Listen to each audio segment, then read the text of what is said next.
कृष्ण। गीता अमृतम में आप सभी का स्वागत है। तो हम आ गए हैं भगवत गीता अध्याय 11 श्लोक क्रमांक 46।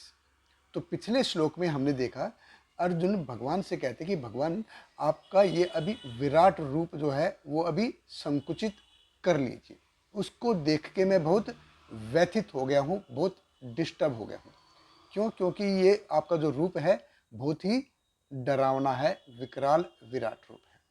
और इसी चीज को अर्जुन इस श्लोक में कंटिन्यू कर रहे हैं।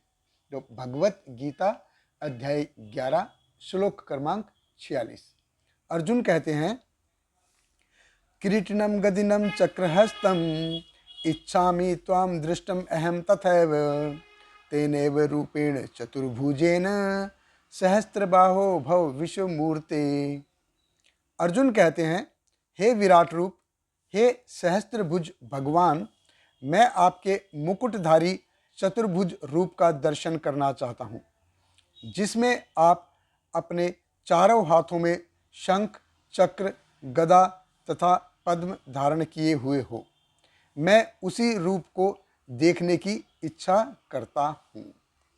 देखिए अर्जुन कह रहे हैं किरीटिनम गदिनम चक्र हस्तम, कि वो रूप जिसमें आपके सिर पे मुकुट है, जिसमें आपके हाथ में चक्र है, गदा है, पद्म है, वो धारण किए हो, वो रूप मैं देखने की इच्छा करता हूँ।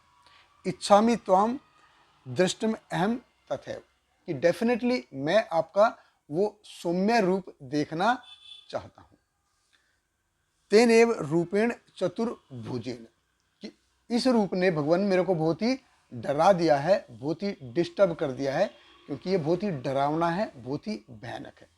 इसलिए तेनेव रूपेण चतुर्भुजेन, हे सहस्त्र भावों, कि सहस्त्र बाहों वाले भगवान, मैं अभी आपका वो चतुर्भुज रूप देखना चाहता हूँ। ये आपका जो सहस्त्र भुजाओं वाला जो रूप है, ये अभी आप समेट लीजिए, संकुचित कर लीजिए, इसको मैं अब और देखना नहीं चाहता। देखिए भगवान का जो 4 हाथ वाला या 2 हाथ वाला जो रूप है, ये कैसा है, इसमें हम अपने आप को भगवान से रिलेट कर सकते हैं। इससे ज़्यादा अगर हाथ पैर होंगे तो हम वो अपने से रिलेट नहीं कर सकते हैं, उसके ऊपर हमको बहुत ज़्यादा विश्वास भी रहता नहीं। देखिए अगर किसी व्यक्ति का चेहरा थोड़ा सा डिफॉर्म है तो चलेगा, लेकिन बहुत ज़्यादा डिफॉर्म है तो हम उसको बहुत देर तक सहन नहीं कर सकते, बहुत देर तक देख नहीं सकते। अभी अर्जुन कहते हैं, भगवान आपका ये रूप है, ये अभी मैं और ज़्यादा सहन नहीं कर सकता, ये मेरे को डर पैदा कर रहा है, हैरानी पैदा कर रहा है। और देखिए अर्जुन भी ये चीज़ को जान गया। फिर से वही चीज़ कि भगवान से प्रेम करना है, लेकिन शक्ति के रूप में नहीं, व्यक्ति के रूप में। क्योंकि भगवान एक शक्ति नहीं, भगवान एक व्यक्ति है।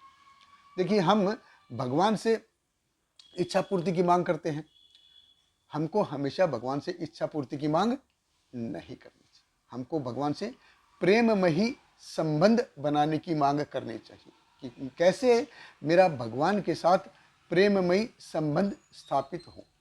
आमतौर पे हम भगवान के पास क्यों जाते हैं? अपनी इच्छाओं की पूर्ति के लिए। ये भगवान पुत्र देही, गाड़ी देही, बंगला देही, नौकरी देही, छोकरी देही, प्रमोशन देही, फॉरेन ट्रिप देही, इंसेंटिव देही, और पता नहीं क्या क्या देही, ये देही वो देही, फलाना ढकना, बहुत कुछ हम भगवान से मांगते हैं। देही मतलब ये दे दीजिए। अभी जो भी कुछ हम भगवान से भौतिक चीज मांगते हैं वो इस देह के साथ ही समाप्त हो जाती है, क्योंकि वो टेम्परेरी है। लेकिन जब हम भगवान के साथ संबंध स्थापित करते हैं, वो जो संबंध है वो शरीर के लेवल पे नहीं होता है। भगवान के साथ संबंध है वो आत्मा के लेवल पे होता है, तो वो परमानेंट होता है, वो टेम्परेरी नहीं होता, वो हमेशा परमानेंट होता है। और वो उसका जो संबंध है वो आगे बढ़ता रहता है। जो व्यक्तिगत संबंध होते हैं, पर्सनल जो रिलेशनशिप होती है, वो है कि वो किसी की पावर के ऊपर नहीं होती है। पर्सनल रिलेशनशिप हमेशा व्यक्तिगत व्यक्ति के रूप में होती है। जैसे कई बार जैसे बड़े बड़े राजनीतिक नेता हैं, ये मंच पे जाके, डाइस पे जाके दूसरी किसी और पार्टी के बारे में क्या क्या बोलते हैं, बहुत कुछ बोलते हैं, बहुत कुछ उल्टा सीधा बोलते हैं कि हमारी सरकार आ गई तो इनको मैं जेल में डलवा दूंगा, और न जाने पता नहीं क्या क्या उनके बारे में बोलते हैं। और पीछे से क्या करेंगे, वो उनके बच्चों की शादी में जाएंगे, उनको जन्मदिन के ऊपर गिफ्ट भेजेंगे, शुभकामनाएं भेजेंगे, ये करेंगे। क्योंकि देखिए, जो रिलेशनशिप है, व्यक्तिगत जो पर्सनल रिलेशनशिप है, वो व्यक्ति के रूप में होती है। इसलिए भगवान से अर्जुन कहते हैं कि भगवान ने अभी आपका ये जो पावर है ये बहुत हो गया, अभी मैं आपका सौम्य रूप के दर्शन करना चाहता हूं, जिससे मैं आपके साथ संबंध स्थापित कर सकूं, जिससे मैं आपकी सेवा कर सकूं। बहुत बहुत धन्यवाद। हरे कृष्णा। श्रील प्रभुपाद की जय। हरे कृष्णा कृष्ण कृष्ण हरे हरे, हरे रामा राम राम हरे हरे।